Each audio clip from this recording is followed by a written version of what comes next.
अरे अरे अरे गाली मत देना कमेंट एरिया में। आई नो ये वीडियो आने में थोड़ा सा लेट हो गया, इसके लिए रियली सॉरी यार। लेकिन हम लोग पहुंच चुके हैं हमारे आखिरी पड़ाव, आखिरी चैप्टर के ऊपर, जिसका नाम है ट्रेनिंग इन स्पोर्ट्स। वीडियो का एंड तक देखते हो तो एंड में इंपॉर्टेंट क्वेश्चन भी दूंगा, और हाँ, जो भी बताऊंगा, जो भी एक्सप्लेन करूंगा इस वीडियो में, क्वेश्चन तुम्हारे एग्जाम में वहीं से पूछे जाएंगे। और जो भी स्टूडेंट ने 12th की जर्नी मेरे साथ बिताई, I love you so much यार, बहुत मजा आया और पता ही नहीं चला कब ये सेशन कंप्लीट होने वाला है। तो hello peoples, this is your eyes band. आखिरी बार चलो आज डिटेल में पोस्टमार्टम करते हैं हमारे इस चैप्टर का। एंड सबसे पहले हम लोग सब टॉपिक्स देख लेते हैं कि कौन कौन से कवर अप करने हैं पूरे इस चैप्टर में। तो यार हमारा सबसे पहला सब टॉपिक जो कवर अप करना है वो है concept of talent identification and talent development in sports. यानी कि टैलेंट आइडेंटिफिकेशन क्या होता है, कैसे डेवलपमेंट होता है टैलेंट का, इसके बारे में पढ़ेंगे। सेकंड हम लोगों का introduction to sports training cycle, इसमें हम लोग माइक्रो, मीशो और मैक्रो साइकिल के बारे में पढ़ेंगे। तीसरा टॉपिक हम लोगों का types and method to develop strength, endurance and speed, इसके बारे में पढ़ेंगे। चौथा टॉपिक हम लोगों का types and method to develop flexibility and coordinative ability, इसके बारे में पढ़ेंगे। और आखिरी पांचवा टॉपिक हम लोगों का सर्किट ट्रेनिंग, जिसमें हम लोग इसके इंपॉर्टेंस के बारे में पढ़ेंगे और एग्जैक्टली ये क्या होता है इसके बारे में अच्छे से पढ़ेंगे। और हाँ यार, हमारे खुद के अर्निंग एजुकेशन में मैंने प्रीमियम नोट्स को लॉन्च कर दिया और सूरवीर बैच को लॉन्च कर दिया, जिसका सैंपल पीछे बैकग्राउंड में देख सकते हो। प्रीमियम नोट्स में इंपॉर्टेंट क्वेश्चन भी डाले हैं, और उसके साथ साथ तुम्हारे शूरवीर बैच में तुम लोगों को रिकॉर्डेड लेक्चर मिलेगा, प्रीमियम नोट्स मिलेगा, एक्सपेक्टेड क्वेश्चन मिलेगा। तो लिंक डिस्क्रिप्शन में मिल जाएगा सूरवीर बैच और प्रीमियम नोट्स का, जाके एनरोल कर लेना।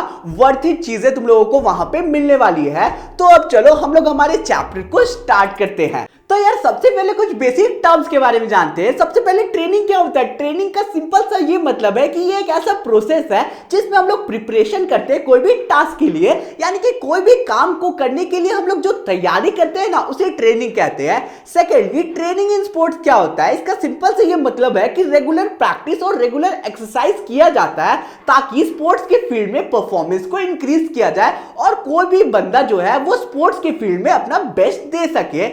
समझ गए होंगे। अब यार बेनिफिट्स क्या है। सबसे पहले तो ये बॉडी को स्ट्रांग बनाता है और फिट बनाता है। सेकेंडली, ये हमारे स्किल्स को और टेक्निक्स को अच्छा करता है। तीसरा, ये हमारे स्पीड, स्टैमिना और कॉन्फिडेंस को इंक्रीज करता है। और चौथा, ये हमारी डिसिप्लिन और टीम वर्क को भी इंक्रीज करता है। आई होप क्लियर होगा। चलो स्टार्ट करते हैं सबसे पहले सब टॉपिक को, जो कि हम लोगों का concept of talent identification and talent development क्या होता है। चलो अच्छे से समझते हैं। तो देखो यार, टैलेंट आइडेंटिफिकेशन और टैलेंट डेवलपमेंट ने बहुत ही ज्यादा सिग्निफिकेंट रोल प्ले किया है स्पोर्ट्स परफॉर्मेंस को इंक्रीज करने में इन आखिरी के 20-25 सालों में। क्लियर है, ठीक है। टैलेंट आइडेंटिफिकेशन क्या होता है। टैलेंट आइडेंटिफिकेशन का सिंपल से मतलब है कि टैलेंट को आइडेंटिफाई करना कि कौन से बंदे में क्या टैलेंट है और स्पोर्ट्स की फील्ड में वो कितना अच्छा कर सकता है। ठीक है, ये एक सिंपल सा प्रोसेस है जिसमें जो बच्चे हैं या कह सकते हो यंग इंसान है, उन्हें एनकरेज किया जाता है, मोटिवेट किया जाता है ताकि वो स्पोर्ट्स में पार्टिसिपेट करे। और फिर ये देखा जाता है कि किस एथलीट में क्या क्या खूबी है और वो आगे जाके कुछ अच्छा कर सकते हैं कि नहीं। समझ गए होंगे। टैलेंट आइडेंटिफिकेशन में हमेशा तुम लोगों के यंग इंसान को ढूंढा जाता है जिसमें कुछ ना कुछ खासियत अंदर से होती है। आई होप तुम लोग समझ गए होंगे। अब यह टैलेंट आइडेंटिफिकेशन के कुछ क्राइटेरिया है जिसके बेसिस पे जो इंसान है उसने छांटा जाता है। सबसे पहला फिजिकल, सेकेंड है फिजियोलॉजिकल, तीसरा है साइकोलॉजिकल और आखिरी है सोशियोलॉजिकल एट्रीब्यूट। ये सारी चीजों के बेसिस पे जो लोग हैं उन्हें छांटा जाता है। समझ गए होंगे। अब मेन कंपोनेंट क्या है फिजिकल का, वो देख लो। सबसे पहले फिजिकल में आता है तुम्हारा साइज, स्ट्रेंथ और मैच्योरेशन क्या है कोई भी बंदे में। नेक्स्ट है फिजियोलॉजिकल कैरेक्टरिस्टिक में आता है स्पीड, एजिलिटी और कितना फिट है कोई भी बंदा। ठीक है। नेक्स्ट है साइकोलॉजिकल एट्रीब्यूट में तुम्हारे सेल्फ स्टीम आता है, गोल सेटिंग आता है, सेल्फ टॉप आता है और इमेजरी आता है। पॉजिटिव एटीट्यूड बेसिकली यहां पे देखा जाता है। ये कुछ कंपोनेंट्स है, इन्हें अच्छे से याद करना है। ठीक है, ये सारे कंपोनेंट के बेसिस पे ही कोई भी बंदे को छांटा जाता है और उन्हें एथलीट बनाया जाता है। अब हम लोग ये समझते हैं कि टैलेंट डेवलपमेंट क्या होता है। नाम को पकड़ो, टैलेंट को डेवलप करना उसके फुल पोटेंशियल में। देखो यार, इसमें होता क्या कि सुटेबल लर्निंग एनवायरनमेंट प्रोवाइड किया जाता है सारे एथलीट्स को, जहां पे एथलीट्स जो है अपने टैलेंट को फुल पोटेंशियल पे पहुंचा पाते हैं और अपना बेस्ट दे सकते हैं कोई भी स्पोर्ट्स के फील्ड में। ये पहला स्टेज होता है जहां पे कोई भी जो स्पोर्ट्स पर्सन होता है वो बिगिनर से इंटरनेशनल एथलीट के रास्ते में चलता है। समझ गए होंगे। देखो यार, ये ऐसा फेज होता है जहां पे लर्निंग एनवायरनमेंट प्रोवाइड किया जाता है सारे एथलीट्स को। ये बताया जाता है कि कैसे वो अपने टैलेंट को और ऊपर पहुंचा सकते हैं और फिर उनके टैलेंट को एकदम पीक लेवल पे पहुंचाया जाता है। एग्जांपल देता हूं कि सबसे पहले विराट कोहली जो होंगे वो इतना अच्छा प्लेयर नहीं होंगे, लेकिन टाइम के साथ टैलेंट डेवलपमेंट उनके अंदर करवाया गया, उन्हें ज्यादा से ज्यादा वो एनवायरनमेंट में खिलाया गया, ज्यादा से ज्यादा प्रैक्टिस करवाया गया, जिससे उनका जो टैलेंट है वो अपने पीक लेवल तक पहुंच गया, जिसके बाद वो अभी इंडिया के बेस्ट क्रिकेटर में से एक है। आई होप यहां तक समझ गए होंगे। अब आते हैं टैलेंट आइडेंटिफिकेशन और टैलेंट डेवलपमेंट के प्रोसेस के ऊपर। इसके कुछ स्टेजेस होते हैं जहां पे स्पोर्ट्स पर्सन को पिक किया जाता है। सबसे पहले टैलेंट डिटेक्शन होता है, डिटेक्ट किया जाता है कि हाँ इस बंदे में कुछ ना कुछ खासियत है। सेकेंड स्टेज है टैलेंट आइडेंटिफिकेशन। इसमें यह देखा जाता है कि पर्टिकुलर एथलीट में क्या खासियत है, वो कौन से स्पोर्ट्स फील्ड में क्या कर सकता है, कितना वो अपना बेस्ट जा सकता है। ठीक है, समझ गए। तीसरा है टैलेंट डेवलपमेंट। इसमें होता क्या है, सारी चीजें फिगर आउट कर ली जाती है कि कौन से बंदे में क्या टैलेंट है, वो कौन से स्पोर्ट्स में अच्छा कर सकता है, फिर उस टैलेंट को उसके पीक लेवल तक यहां पे पहुंचाया जाता है। लास्ट है टैलेंट सिलेक्शन। इस पे अलग अलग चीजों की हेल्प से और ज्यादा टैलेंट को इंक्रीज किया जाता है। समझ गए होंगे। बढ़ते हमारे सेकंड टॉपिक के ऊपर, सेकंड सब टॉपिक के ऊपर, जो कि हम लोगों का introduction to sports training cycle, macro, meso और माइक्रो साइकिल को स्टार्ट करते हैं। तो यार देखो, सबसे पहले तो स्पोर्ट्स ट्रेनिंग का मेन एम क्या है, कोई भी कंपटीशन को जीतना और कोई भी कंपटीशन में अपना बेस्ट देना। और कोई भी एथलीट अपना बेस्ट कब दे सकता है, जब उसका ट्रेनिंग अच्छा से हो, और वो जो ट्रेनिंग है वो कितने टाइम तक करता है, इसे हम लोग पीरियडाइजेशन बोलते हैं। समझ गए। पीरियडाइजेशन का सिंपल से मतलब है सिस्टमैटिक प्लानिंग और स्पोर्ट्स ट्रेनिंग, यानी कि एक अच्छे प्लान तरीके से ट्रेनिंग किया जाता है एक पीरियड ऑफ टाइम को, उसे हम लोग बोलते हैं पीरियडाइजेशन। ये जो पीरियडाइजेशन होता है ना, ये जो ट्रेनिंग का तुम्हारा जो पीरियड होता है, टाइम होता है, ये 2 से 4 साल तक भी जा सकता है, जहां पे एथलीट 2-4 साल तक लगातार ट्रेनिंग करते हैं ताकि वो स्पोर्ट्स के फील्ड में अपना बेस्ट दे सके। अब यार ये जो पीरियडाइजेशन है ना, इसे 3 तरीके से बांटा गया है, जो कि नेक्स्ट टेम्पलेट में तुम्हें देखने को मिलेगा। सबसे पहले है मैक्रो साइकिल, सेकंड है मीसो साइकिल और तीसरा है माइक्रो साइकिल। मैक्रो साइकिल, नाम को पढ़ो, मैक्रो मतलब बहुत ज्यादा बड़ा। मैक्रो साइकिल में तुम लोगों का ट्रेनिंग जो है वो एनुअली करवाई जाती है। इसमें जो है बहुत ज्यादा लंबे टाइम तक जो स्पोर्ट्स पर्सन है, एथलीट है, उन्हें ट्रेन किया जाता है। 52 वीक्स तक तुम लोगों का जो नॉर्मली जो एथलीट है उन्हें ट्रेन किया जाता है, और ये ज्यादा से ज्यादा 3-4 साल तक भी जाता है। अगर ओलंपिक एथलीट की बात की जाए तो वो 3-4 साल तक भी ट्रेनिंग करते हैं ओलंपिक्स में जाने से पहले। समझ गए होंगे। सेकंड है मीसो साइकिल। ये सिंगल ट्रेनिंग होता है, जिसमें तुम लोगों का 2 से 6 वीक का टाइम लिया जाता है ट्रेनिंग देने के लिए। इतना दिन जो तुम्हारे एथलीट है वो ट्रेन किए जाते हैं ताकि उनका परफॉर्मेंस बेस्ट हो सके। समझ गए होंगे। तीसरा है माइक्रो साइकिल। माइक्रो साइकिल क्या, शॉर्टेस्ट साइकिल है। इसमें जो ट्रेनिंग है वो लगभग में 1-2 वीक के बीच दिया जाता है, 1 सप्ताह ही ट्रेनिंग दिया जाता है, जिसमें जो एथलीट है उसमें उनका बेस्ट परफॉर्मेंस निकल के आ जाता है। समझ गए होंगे। फिर से रिकैप कर रहा हूं। मैक्रो साइकिल में क्या होता है, 2-3 साल तक इसमें ट्रेनिंग की जाती है। मीसो साइकिल में क्या होता है, 2 से 6 वीक तक ट्रेनिंग की जाती है। और माइक्रो साइकिल में क्या होता है, 1 वीक तक ट्रेनिंग की जाती है। ठीक है, समझ गए होंगे। चलो अब बढ़ते हैं तीसरे टॉपिक की तरफ, जो कि है types and method to develop strength, endurance and speed. यानी कि स्ट्रेंथ, एंड्योरेंस और स्पीड के क्या क्या टाइप्स है और कैसे इनमें बेहतर किया जा सकता है, इसके बारे में अच्छे से समझते हैं। तो यार सबसे पहले टॉपिक को स्टार्ट करते हैं, समझते हैं कि स्ट्रेंथ क्या होता है। स्ट्रेंथ का क्या मतलब है, तुम्हें पता होगा, ताकत। तुम्हारे मसल में कितना ज्यादा ताकत है, इसे ही स्ट्रेंथ बोलते हैं। अगर इंग्लिश में डिफाइन करो तो amount of force a muscle और group of muscle can exert, यानी कि तुम्हारा जो मसल है वो कितना ज्यादा फोर्स किसी भी चीज में एक्सर्ट कर सकता है, इसे ही हम लोग बोलते हैं स्ट्रेंथ। स्ट्रेंथ के कुछ टाइप्स होते हैं, 2 टाइप्स होते हैं। पहला है डायनेमिक स्ट्रेंथ, सेकंड है स्टैटिक स्ट्रेंथ। डायनेमिक का नाम से पकड़ो, डायनेमिक स्ट्रेंथ मतलब जहां पे तुम्हारा जो मूवमेंट है वो क्लियरली विजिबल हो। ठीक है, इसे हम लोग आइसोटोनिक स्ट्रेंथ के नाम से जानते हैं, क्योंकि यहां पे जो मूवमेंट्स है वो क्लियरली विजिबल होता है। एग्जांपल दूं तो तुम लोग पुशअप्स करते हो, पुलअप्स करते हो, तो ये तुम लोगों का डायनेमिक स्ट्रेंथ में आता है, क्योंकि यहां पे तुम्हारे जितने भी जॉइंट्स है वो तुम्हारे इन्वॉल्व होता है, तुम्हारा जो मसल है वो फुल पोटेंशियल में अपना काम कर रहा होता है, इसीलिए इसे हम लोग डायनेमिक स्ट्रेंथ बोलते हैं। इसमें मूवमेंट क्लियरली विजिबल होता है। समझ गए होगे डायनेमिक स्ट्रेंथ के कुछ टाइप्स होते हैं। पहला तुम लोगों का मैक्सिमम स्ट्रेंथ, ये ऐसा एबिलिटी होता है जिसमें रेजिस्टेंस के खिलाफ हम लोग मैक्सिमम फोर्स लगा पाते हैं। समझ गए होगे, ये जनरली तुम्हारे जो स्पोर्ट्स के फील्ड है वहां पे यूज नहीं किया जाता है। कहां यूज किया जाता है? वेट लिफ्टिंग में ये यूज किया जाता है। अगर तुम लोग डेडलिफ्ट उठा रहे हो तो यहां पे तुम लोग यूज कर रहे हो मैक्सिमम स्ट्रेंथ। सेकेंड टाइप है तुम लोगों का एक्सप्लोसिव स्ट्रेंथ। एक्सप्लोसिव स्ट्रेंथ का मतलब होता है ability to overcome resistance with high speed, यानी कि रेजिस्टेंस को तुम लोग बहुत जल्दी ओवरकम कर पाओगे हाई स्पीड में, तो उसे हम लोग बोलेंगे एक्सप्लोसिव स्ट्रेंथ। इसमें स्ट्रेंथ और स्पीड दोनों इन्वॉल्व होता है। अगर एग्जांपल तू तो javelin throw, shot put throw, ये सारी चीजों में तुम्हारा स्पीड भी मायने रखता है और स्ट्रेंथ भी मायने रखता है। तीसरा टाइप है स्ट्रेंथ एंड्योरेंस। ये तुम लोगों का, इसमें स्ट्रेंथ और एंड्योरेंस दोनों कुछ यहां पे मिली जुली होती है, यानी कि दोनों चीज इसके अंदर इन्वॉल्व होता है। आई होप समझ गए होगे। Strength endurance can be defined as ability to overcome resistance to act against resistance under the condition of fatigue, यानी कि जब तक तुम थक नहीं जाते हो, जब तक तुम्हारा मसल हार नहीं मानता है, और तब तक तुम लोग कोई भी चीज को लिफ्ट किए रहते हो, इसे ही हम लोग बोलते हैं स्ट्रेंथ एंड्योरेंस। इसका मोस्ट कॉमन एग्जांपल है स्विमिंग, तुम्हारा रोड साइकिलिंग। जब तक तुम लोग थक नहीं जाते हो तब तक तुम लोग चलाते रहते हो, तो ये हम लोग आ जाएगा तुम्हारा स्ट्रेंथ एंड्योरेंस में। लंबे टाइम तक तुम लोग अपने स्ट्रेंथ को दिखा पाते हो। समझ गए होगे। सेकंड है हम लोगों का static strength. Static strength next type है तुम्हारा स्ट्रेंथ का। ये जस्ट उल्टा है तुम्हारे डायनेमिक स्ट्रेंथ का। इसे हम लोग आइसोमेट्रिक स्ट्रेंथ के नाम से जानते हैं क्योंकि यहां पे मूवमेंट विजिबल नहीं होता है।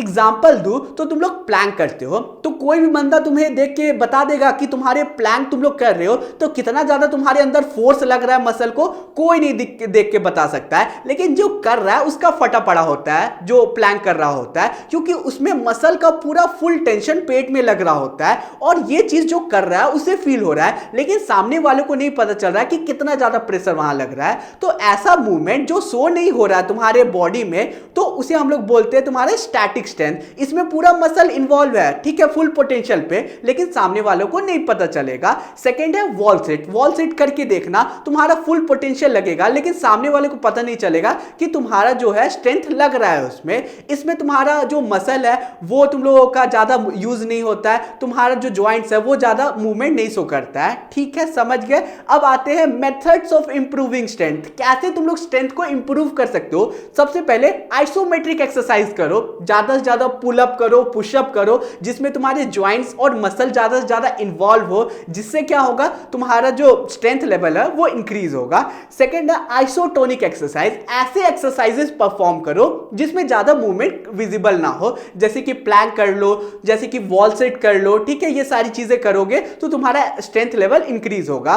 तीसरा है आइसोकाइनेटिक एक्सरसाइज, यानी कि ऐसे एक्सरसाइज तुम लोग कर सकते हो जिसमें तो जो मसल है कांस्टेंट स्पीड में, तुम्हारा जो मसल है वो स्पीड करेगा, ना तुम्हारा स्पीड बढ़ेगा ना घटेगा। फॉर एग्जांपल तुम लोग साइकिलिंग करते हो, नी एक्सटेंशन करते हो, जो कि मशीन वाला साइकिल होता है, उस पे तुम लोग करते हो, तो तुम्हारा जो आइसोकाइनेटिक एक्सरसाइज में आ जाएगा और इससे तुम्हारा स्ट्रेंथ बहुत ज्यादा इंक्रीज हो सकता है। तो यार चलो नेक्स्ट टॉपिक को स्टार्ट करते हैं, जो कि एंड्योरेंस। एंड्योरेंस का क्या मतलब होता है? कोई भी काम को बिना थके हुए लंबे समय तक करना। कोई भी स्पोर्ट्स पर्सन जो है वो फिजिकल एक्टिविटी कर रहा है लंबे टाइम तक बिना थके हुए, तो उसका एंड्योरेंस लेवल अच्छा है। अब एंड्योरेंस के अलग अलग टाइप्स होते हैं। पहला है जनरल एंड्योरेंस। ये एक ऐसा एबिलिटी होता है जिसमें तुम्हारा जो पूरा का पूरा बॉडी होता है ना, वो फिजिकली एक्टिव होता है और फिजिकल एक्टिविटी में इन्वॉल्व होता है। For example jogging. सेकंड है स्पेसिफिक एंड्योरेंस, यानी कि ऐसा एंड्योरेंस जो कुछ पर्टिकुलर स्पोर्ट्स में जिसकी जरूरत हो, उसे हम लोग बोलते हैं specific endurance. For example football की मैच में 90 मिनट्स का ही केवल एंड्योरेंस चाहिए होगा, तो कोई बंदा जो है वो अपना एंड्योरेंस लेवल उतना ही देर तक रख सकता है। तीसरा है शॉर्ट टर्म एंड्योरेंस। ये ऐसा एबिलिटी होता है जिसमें हाई इंटेंसिटी का वर्क किया जाता है बहुत कम टाइम के लिए। एग्जांपल 30 सेकंड से 2 मिनट तक तुम लोगों को एकदम हाई इंटेंसिटी पे अपना, तुम लोगों को बॉडी को फुल पोटेंशियल पे यूज करना है। एग्जांपल दूं तो 200 मीटर का जो रेस है उसमें तुम लोगों को बहुत तेज दौड़ना पड़ेगा, तो उतना ही देर का तुम लोगों को एंड्योरेंस वहां पे चाहिए होगा। नेक्स्ट है मीडियम टर्म एंड्योरेंस। इसमें ये एक एबिलिटी होता है जिसमें तुम्हारा जो बॉडी है वो 2 मिनट से 10 मिनट तक फुल पोटेंशियल पे अपने आप को यूज करता है। एग्जांपल एग्जांपल दूं 800 से 1500 मीटर का रेस, इस पे तुम्हारा जो बॉडी है अपने आप को इतना प्रिपेयर करता है कि 800 से 1500 मीटर तक की हम लोगों को फुल एंड्योरेंस पे दौड़ना है। नेक्स्ट है लॉन्ग टर्म एंड्योरेंस। ये एक ऐसा एबिलिटी होता है जिसमें लंबे टाइम तक बिना थके हुए बॉडी को काम करना पड़ता है, फिजिकल एक्टिविटी करना पड़ता है। एग्जांपल दूं तो मैराथन, लॉन्ग डिस्टेंस रनिंग, इसमें बहुत लंबे टाइम तक एक एक दो तीन घंटे तक यहाँ पे जो एथलीट्स है उन्हें दौड़ना पड़ता है, जॉगिंग करना पड़ता है। समझ गए होगे। मेथड टू डेवलप एंड्योरेंस देखते हैं। सबसे पहला कंटिन्यूअस ट्रेनिंग मेथड। इसमें बिना थके हुए, बिना रुके हुए लगातार तुम लोगों को कोई भी काम को करना है।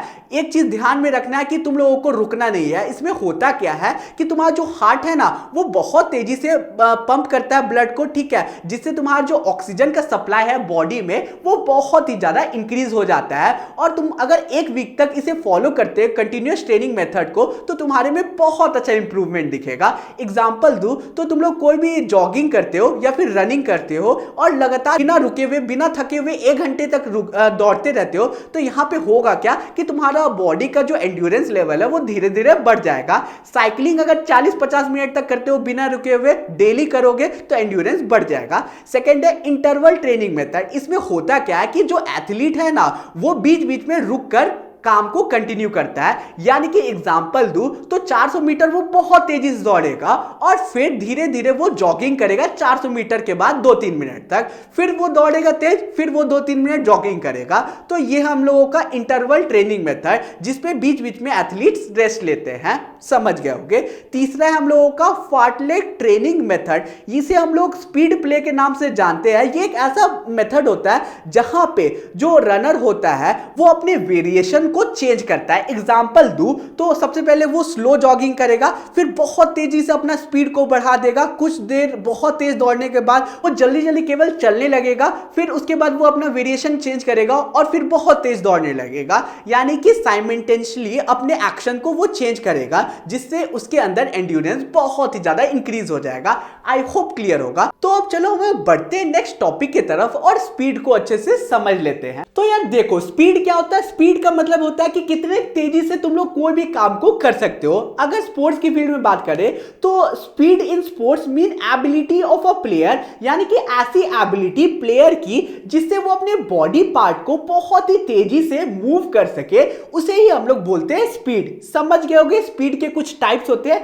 सबसे पहला हम लोगों का रिएक्शन स्पीड। ये एक ऐसा एबिलिटी होता है जिसमें कोई भी एथलीट जो है वो सिग्नल को तुरंत रिस्पॉन्ड करता है। एग्जांपल देता हूं, starting a race after hearing the whistle, यानी कि कोई भी एथलीट जो है विसल को सुनता है और तुरंत दौड़ पड़ता है। इसे ही हम लोग रिएक्शन स्पीड बोलते हैं। सेकंड है एक्सेलरेशन स्पीड। ये एक ऐसा एबिलिटी होता है जिसमें कोई भी एथलीट जो है वो अपने स्पीड को कम से तुरंत ज्यादा बढ़ा लेता है, यानी कि मैक्सिमम स्पीड में वो तुरंत पहुंच जाता है। इसे बोलते हैं एक्सेलरेशन स्पीड। तीसरा है हम लोगों का लोकोमोटर स्पीड। ये एक ऐसा एबिलिटी होता है जिसमें मैक्सिमम स्पीड को मेंटेन किया जाता है मैक्सिमम टाइम तक। समझ गए होगे, ठीक है। एग्जांपल दूं तो तुम लोगों का 100 मीटर से 200 मीटर वाला रेस, इसमें तुम लोगों का जो एथलीट है वो अपना जो फुल पोटेंशियल पे दौड़ते हैं लंबे टाइम तक। चौथा है हम लोगों का मूवमेंट स्पीड। ये एक ऐसा एबिलिटी होता है जिसमें जो एथलीट है वो अपने आर्म्स को बहुत ही तेजी से मूव करते हैं।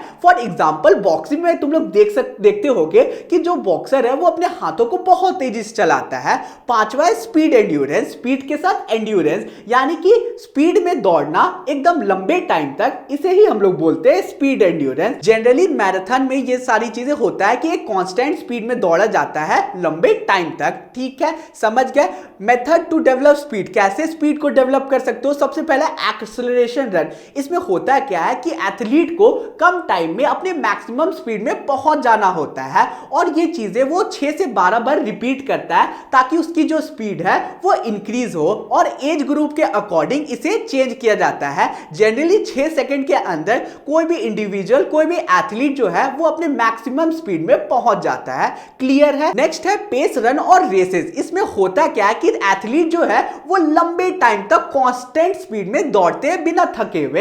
एग्जांपल देता हूं, 1500 मीटर का रेस है तो जो एथलीट है वो तुरंत अगर दौड़ेंगे बहुत तेजी तो वो आधा रास्ते में जाके थक जाएंगे, इसलिए वो कांस्टेंट स्पीड में दौड़ते हैं लंबे टाइम तक। इसे ही हम लोग बोलते हैं पेस रन। और और जनरली अगर एथलीट इसे बार बार प्रैक्टिस करता है तो उसकी जो स्पीड है वो इंक्रीज हो जाती है। समझ गए होगे, क्लियर होगा। बढ़ते हैं और स्टार्ट करते हैं फोर्थ टॉपिक को, जो कि है types and methods to develop flexibility and coordinative ability. तो कोऑर्डिनेटिव एबिलिटी एग्जैक्टली क्या होता है उससे समझने से पहले फ्लेक्सिबिलिटी को अच्छे से समझते हैं। तो यार फ्लेक्सिबिलिटी क्या होता है? फ्लेक्सिबिलिटी किसी भी इंडिविजुअल का एबिलिटी होता है जिसमें वो अपने बॉडी को बेंड करता है, स्ट्रेच करता है, बहुत ही इजीली अपने जॉइंट्स को मूव करता है बिना कोई इंजरी के। अब इसके टाइप्स होते हैं। पहला है पैसिव फ्लेक्सिबिलिटी, ऐसी फ्लेक्सिबिलिटी, ऐसी एबिलिटी जिसमें मूवमेंट जो है वो ग्रेटर डिस्टेंस तक की जाती है पार्टनर की हेल्प से। सेकेंड है तुम लोगों का एक्टिव फ्लेक्सिबिलिटी। इसमें होता क्या है, ये एक ऐसी एबिलिटी है जिसमें मूवमेंट जो है वो लॉन्गर डिस्टेंस तक तो की जाती है लेकिन इसमें पार्टनर इन्वॉल्व नहीं होता है, पार्टनर की हेल्प नहीं ली जाती है। दोनों में यही डिस्टेंस है, एक में पार्टनर की हेल्प से तुम लोगों का फ्लेक्सिबिलिटी दिखाई जाती है, सेकंड में तुम लोगों का पार्टनर इन्वॉल्व नहीं होता फ्लेक्सिबिलिटी में। क्लियर है? अब मेथड टू इंप्रूव फ्लेक्सिबिलिटी, कैसे अपने फ्लेक्सिबिलिटी को इंप्रूव कर सकते हो। पहला है तुम लोगों का स्टैटिक स्ट्रेचिंग मेथड। इसमें क्या होता है, तुम लोगों को धीरे धीरे अपने पार्ट्स को स्ट्रेच करना पड़ता है और फिर अगर तुम लोग स्ट्रेच कर लेते हो तो अपने उस बॉडी पार्ट को, उस पोजीशन को होल्ड करके रखना पड़ता है। For example to touch. इसमें होता है क्या है, तुम लोग सिंपली से अपने हाथों से टो को टच करोगे और इस पोजीशन को 10-20 सेकंड तक, 20-30 सेकंड तक होल्ड करके रखोगे। सेकंड है डायनेमिक स्ट्रेचिंग मेथड। इसमें होता क्या है, ये एक ऐसा मेथड है जिसमें कंट्रोल मूवमेंट किया जाता है स्ट्रेच करने के लिए अपने मसल्स को। एग्जांपल दूं तो slowly increase the movement speed, यानी कि तुम लोग धीरे धीरे स्ट्रेचिंग के स्पीड को इंक्रीज कर रहे हो तो ये तुम लोगों का डायनेमिक स्ट्रेचिंग मेथड में आ जाएगा, यानी कि अपनी स्पीड को, स्ट्रेच करने की स्पीड को बढ़ा रहे हो। तीसरा है बैलिस्टिक स्ट्रेचिंग मेथड। इसमें क्या होता है, fast and bouncing movement are used to stretch muscle, यानी कि तुम्हारा जो मसल है ना, इस पे तुम लोगों को बहुत ही ज्यादा बाउंसिंग और फास्ट मेथड से अपने मसल को स्ट्रेच करवाना होता है। एग्जांपल दूं तो bouncing while trying to touch toe, यानी कि तुम लोग उछल रहे हो और उछलते हुए तुम लोग अपने टो को टच करने की कोशिश कर रहे हो। चौथा है तुम लोगों का PNF स्ट्रेचिंग मेथड। PNF का मतलब होता है प्रोप्रिसेप्टिव न्यूरोमस्कुलर फैसिलिटेशन। इसमें इंक्लूड करता है तुम्हारा स्ट्रेच, कॉन्ट्रैक्ट, रिलैक्स टेक्निक, यानी कि तुम लोगों को वेरिएशन इसमें चेंज करना पड़ता है। ठीक है, समझ गए। और ये जो है बहुत ही एडवांस स्पोर्ट्स पर्सन ही इसे यूज करते हैं, इस मेथड को सभी लोग यूज नहीं करते। एग्जांपल दूं तो सबसे पहले लेग्स को स्ट्रेच किया जाता है इसमें, फिर तुम लोगों को पुश अगेंस्ट पार्टनर, और फिर तुम्हारा जो पार्टनर है लेग्स को पुश करता है, कुछ इसी तरह का सीन है, फिर रिलैक्स करता है और फिर यही वेरिएशन को चेंज होता है, यानी कि थोड़ा कॉम्प्लेक्स है, याद कर लेना। ठीक है, समझ गए। अब आते हैं नेक्स्ट टॉपिक के ऊपर, जो कि है कोऑर्डिनेटिव एबिलिटी। कोऑर्डिनेटिव एबिलिटी क्या होता है? तो यार कोऑर्डिनेटिव एबिलिटी ऐसी एबिलिटी होती है कोई भी एथलीट की जिसमें वो कोई भी मूवमेंट को स्मूथली, एक्यूरेटली और इफिशिएंटली जो है वो परफॉर्म कर पाता है और उसके साथ साथ अपने माइंड का और अपने बॉडी का कनेक्शन एकदम परफेक्ट तरीके से बैठा पाता है। ये बहुत ही ज्यादा इंपॉर्टेंट एबिलिटी होती है कोई भी एथलीट की। इसकी टाइप होता है, पहला है तुम लोगों का बैलेंस एबिलिटी। ये एक ऐसा एबिलिटी होता है जिसमें एथलीट जो है वो अपने बॉडी को बैलेंस कर पाता है कोई भी सिचुएशन में। सेकेंड है रिएक्शन एबिलिटी। ये एक ऐसा एबिलिटी होता है जिसमें जो एथलीट है ना वो कम टाइम में कोई भी चीज के लिए रिएक्ट कर पाता है। एग्जांपल दूं तो सपोज करते तुम लोगों ने ऐसा देखा होगा क्रिकेट में, जब विराट कोहली कट खेलते हैं तो ग्लेन फिलिप्स तुरंत ही रिएक्शन टाइम में उड़ के वो कैच ले लेते हैं। तो ये तुम लोगों का आ जाएगा रिएक्शन एबिलिटी, कि कोई भी चीज में कितने कम टाइम में तुम लोग रिएक्ट कर पाते हो। तीसरा तुम लोगों का डिफरेंशिएशन एबिलिटी। ये एक ऐसा एबिलिटी होता है जिसमें right amount of force, speed और मूवमेंट को यूज किया जाता है, यानी कि जितना स्पीड, जितना मूवमेंट, जितना तुम लोगों का फोर्स चाहिए होगा उतना ही जो स्पोर्ट्स पर्सन है वो यूज करता है। चौथा है रिदम एबिलिटी। इसका मतलब होता है ये एक ऐसा एबिलिटी है जिसमें जो मूवमेंट उसे परफॉर्म किया जाता है प्रॉपर टाइमिंग के साथ। और आखिरी है हम लोगों का एडेप्टेशन एबिलिटी। ये एक ऐसा एबिलिटी होता है जिसमें हम लोग जो है वो अपने मूवमेंट को मॉडिफाई करते हैं सिचुएशन के अकॉर्डिंग। क्लियर होगा। अब मेथड क्या है जिससे हम लोग कोऑर्डिनेटिव एबिलिटी को इंक्रीज कर सकते हैं? सबसे पहले रेगुलर फिजिकल एक्सरसाइज कर सकते हो। अलग अलग फिजिकल एक्सरसाइज करोगे तो तुम्हारा कोऑर्डिनेटिव एबिलिटी इंक्रीज होगा। सेकंड है movement should be done correctly. कोई भी एक्सरसाइज कर रहे हो तो परफेक्ट तरीके से करो, उसका जो मूवमेंट है वो गलत मत करो। तीसरा है तुम लोगों का suitable general and specific exercise. कुछ स्पेसिफिक एक्सरसाइज होते हैं कोऑर्डिनेटिव एबिलिटी को इंक्रीज करने के लिए, वो सारे एक्सरसाइज तुम परफॉर्म कर सकते हो। नेक्स्ट है वेरिएशन इन एक्सरसाइज। कोई भी एक ही एक्सरसाइज को बार बार रिपीट रिपीट मत करो। अगर रिपीट करोगे तो तुम्हारा जो बॉडी है उसी से में कोप अप हो जाता है। वेरिएशन लाओ, अलग अलग एक्सरसाइज को ट्राई करो जिससे तुम्हारे एबिलिटी जो है वो इंक्रीज होगी। लास्ट है तुम्हारा मॉडिफिकेशन इन एक्सरसाइज।